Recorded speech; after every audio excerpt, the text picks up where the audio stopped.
Hallo Ols, gaan jy nou weer vir my 'n eiertjie kom neersit hierso? Ek sien jy is lus om vir my 'n eier te bring.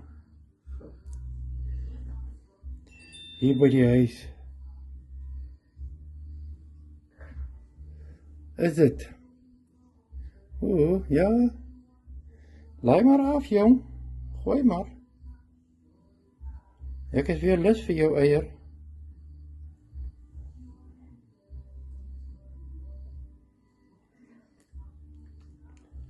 Ek sien jy wil graag. Jy kyk vir niets so rond. Hier is niemand wat jou gaan seermaak nie, kom maar. Olsjas? Kom. Kom lê hom hier by voor ouma se kar. Ja, kom nader. Oelala. Ouma sê jy was net nou amper binne in die huis.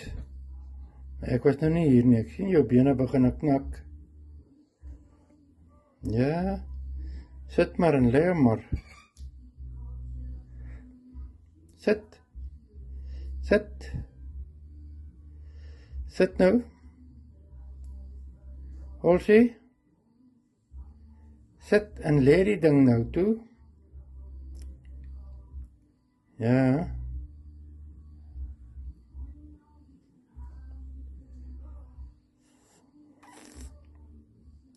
Praat ek te veel, moet ek stil bly?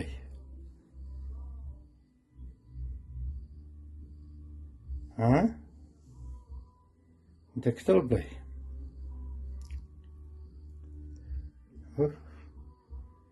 Ek sien daai een been knak so bietjie.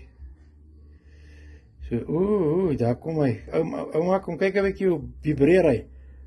Daar's hy en daar val die eier. Dis reg. Jy kan nou maar gaan. Kom kyk tog, ouma. Ek het hom gehoor val. Maar as hy nou opstaan, dan gaan ons hom nou sien.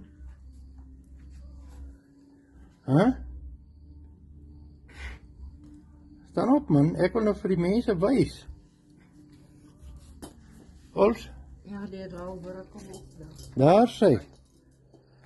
Dankie man, dankie hoor. Ok, jy kan nou maar gaan, moenie op hom trap nie.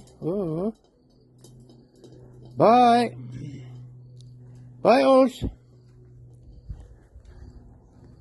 Nou gaan sy nou by die hek uit sit en vir my die eier kom gee. Dankie Ols.